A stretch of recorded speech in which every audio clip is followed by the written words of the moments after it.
Ooh, this one is really heavy. Interesting one. It's a time for package from China. Hey, welcome back to the channel. It's awesome that you're tuning in. In today's video we're going to take a close look at the Saroo console. Is this really worth buying and how is the overall quality? So I've been looking on it on AliExpress for some time and I was really intrigued by this. I love these custom devices and that is one of the things you can pick up from AliExpress all the freaking time. The question remains, how is it comparable with the original Sega Saturn and is actually worth picking up? No emulation, no FPGA technology, this is real old school retro Sega hardware in a new case. So one of the things I do find interesting is, beside the case that looks kind of cool, but did you do any, let's say, maintenance replacing components? Yeah, they're using old school made in Japan mainboard. This is the Sega Saturn mainboard VA, I think it's 1.5. However, when you're looking at the capacitors, that's the thing that I particularly mean when it comes to like maintenance. This needs to be looking nice. So we can open it up, but of course with this very nice looking plexi. We always need to be very careful, don't put too much stuff on it. It's going to be scratching like crazy and looking awful over time. So when looking at the capacitors, those things seem to be looking just fine. The case design is mostly 3D printed and very unique. And that's also maybe one of the reasons why you do need to pay a lot of money for this. Well, let's do a quick comparison with an original Sega Saturn. In here, this thing is absolutely bulky compared with the Saroo version, but of course we do have the original disk drive. I'm guessing that they are going to be using the broken ones to make the broken original ones with making a Saroo console. It isn't a great idea. Putting them side by side, here you can see that this actually have the size. So it's quite interesting to see how small and super slim it actually is now. But it is kind of weird that they still left the cable in here. I'm guessing the cable is the one that is going to be connected with the drive in the inside. Correct me if I was wrong with that. However, yeah, I would say let's just remove that because we're not going to be using it anyway because there is no way of adding a disk drive to it anymore. But how about the connections at the back? So when you're looking over here, we're having the compartment that we can open up for replacing battery. There's not actually a battery in mine, but you can just actually reach in fairly easy by opening up this piece of plastic and opening up the door and you can replace it like that. So that's kind of cool. So when it comes to having the normal power supply in here, they completely removed it from here. And what you're getting with this is quite concerning. So in the kit you're getting a power supply 5 volt 4 amps. If you're just having the weight of this thing, yeah, I would not believe that this is going to be 4 amps. However, you're looking at, let's say, the quality wise, you're going to be directly plugging this in. This can cause some interference when looking into the picture quality. But that's something we're going to be looking at later because that is one of the problems with the Saroo console. At the original one we're having the communication port and the S-video output. But with the Saroo we don't have the communication port at all, so if you want to use that, you will have a problem. I think you cannot even see them, but I am scratching up my desk like crazy. And that is thanks to do because the freaking guys didn't put any, let's say, special rubberized nut underneath. Let's say these rubber feet you can just put in there to give it a stable but also a good grip. Yeah, they didn't implement that and you can just see my screws are filled up with all kind of junk because I was just sliding it in my storage on a storage shelf. But this is the basic kit. So let's be clear about that. There are different configurations. With the basic kit you're getting the system, the power supply and not even a cable. No, seriously, like that's it. That's the only thing you're getting. And with the deluxe kit, you're paying even more. You're getting the Saroo cartridge. In complete kit, you need to click on different versions. So let's take a close look at the AliExpress page, what I mean with that.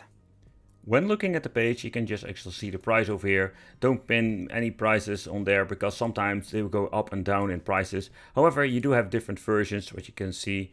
You have this pink version with the translucent with the white bottom part, the gray one and the black version over here. So this seller has a couple of different versions and don't forget the shipping, but also that can be different. You can just see we have all kinds of different shipping methods, but also depending on what kind of country, it can be quite expensive. You can see all the way up to $100 freaking dollars. Another one I wanted to showcase is that we do have the different kits. Okay, we have the different models that we chit-chatted about, but you can see the price go all the way to over 200 or 200 plus.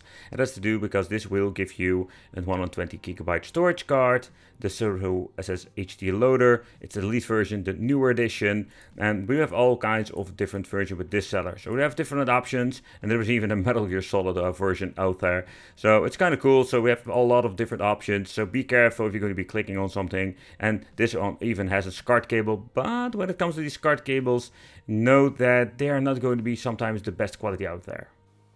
So we have different versions when it comes to, let's say, also the Saroo device itself. Yep, there are different, let's say, cards that you can get or no card at all. But also when it comes to the version of the Saroo. Yep, there are two versions out there. And with two versions, I mean, you have the older version that is actually made out of, let's say, old parts. And having the Elite version, they love to call it, or Pro, that comes with a completely new PCB and chips in the inside. But let's plug this thing together. But how are we going to be connecting it? Because I'm not going to be using an original cable today. Wait. Let's put this in here, let's put it in there. I'm going to be saving that later on. Let's connect it. So the only thing I'm going to be doing is when you have set up your SD card, I'm just going to be plugging it in like that. And let's plug in the cable. But for the power, everything has set. We're going to be showcasing it through the 1080p upscaler for the Sega Saturn retro scaler. This, by the way, the normal version we also have in 2x. And the 2x is going to be very expensive. But later on, we're going to be in an in-depth video about what are the solutions and which one is the best one.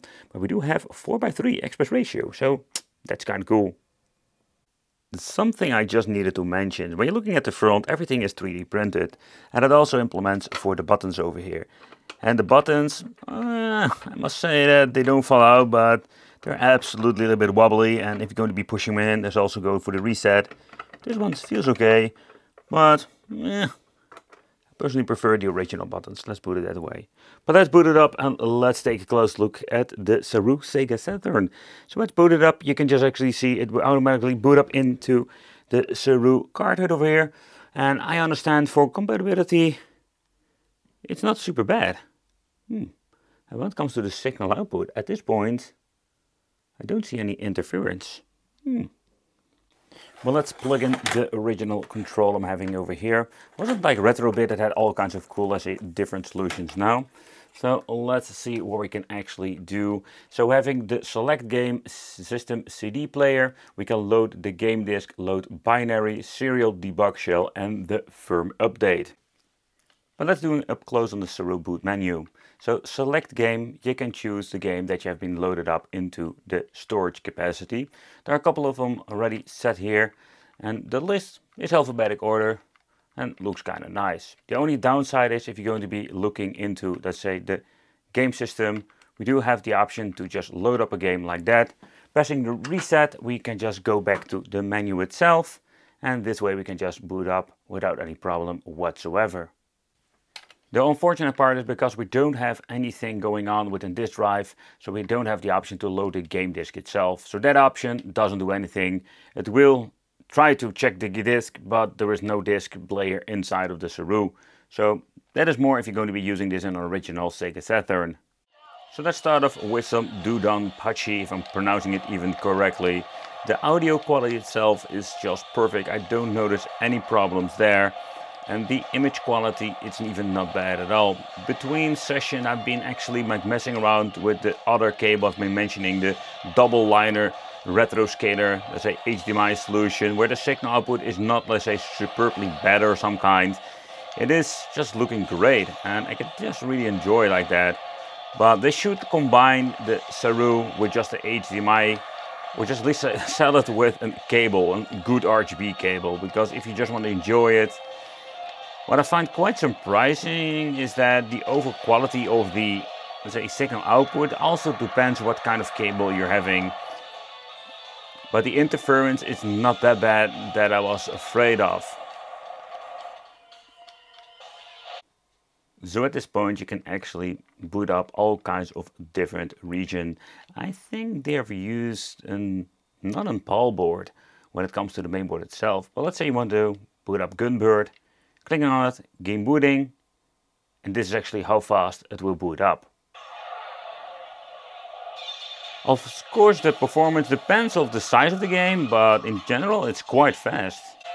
But let's take a close look at the Gunbird game, another shmup. Oh man, I love the Sega Saturn for this, because there are so many hidden gems on there. The same with the Sega Dreamcast, you know, if you love arcade games, this is such an amazing system to play games. And combining this with the Saroo, it makes it so much easier.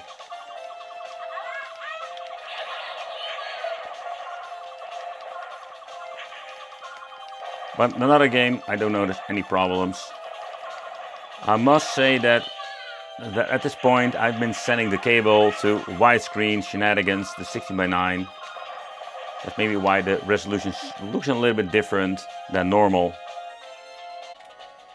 But when it comes also to the FMV parts, everything seems to be working just fine. I've been testing a couple of games where I didn't notice any problems when it comes also to the background music. But there will be a list out there that will showcase the capability of the Saroo, what is actually the best game to use what kind of system for, because there are many different SD functions, but most of them will need to remove this part, and that's what I think is kind of cool about the Saroo itself. You can just plug it in and play your games like that, like an EverDrive on your old school Sega or other systems.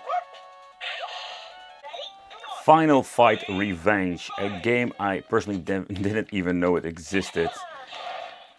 But you know, this is a great example of stuff just going wrong. You know, Final Fight, if you say, hey, did you play Final Fight? I think about the freaking cool beat 'em up. One of my favorite ones is the one for the Sega CD with amazing soundtracks. And now having this monstrosity saying like a revenge, but like what the hell? If I want to play fighting games, I will play some Rival Schools or whatever, Street Fighter, but not this crazy stuff. I do wonder if the people out there even play this. So at this point, I've been just testing out a couple of games here, but there are so many cool ones out there. Okay, so let's see how Street Fighter actually plays with the Sega Saturn controller. I have never played that game that much. I freaking hate T-Hawk. Hello? Oh, there we go. Oh, it doesn't matter which version of Street Fighter you're playing. He's always so freaking annoying. Well, beside that, also here, the loading times. We do have a little of, let's say, a couple of seconds and you wait before the game actually starts up. But you can see getting into the game, no, it's absolutely an improvement from the disc counterpart. I realized I need to dust off my screen. But when you're looking at the Sega Saturn thing going on, yeah, one thing is for sure, this is not for everyone, let's be honest. Like, this thing is kind of cool, and if you just want to have something different, this can be a cool thing to buy if you have no Sega Saturn. But of course, you're missing out the disc unit, so we don't have every single function, especially when it comes to the SSHD loader or the Saroo, because you also have the option to just play disc-based games.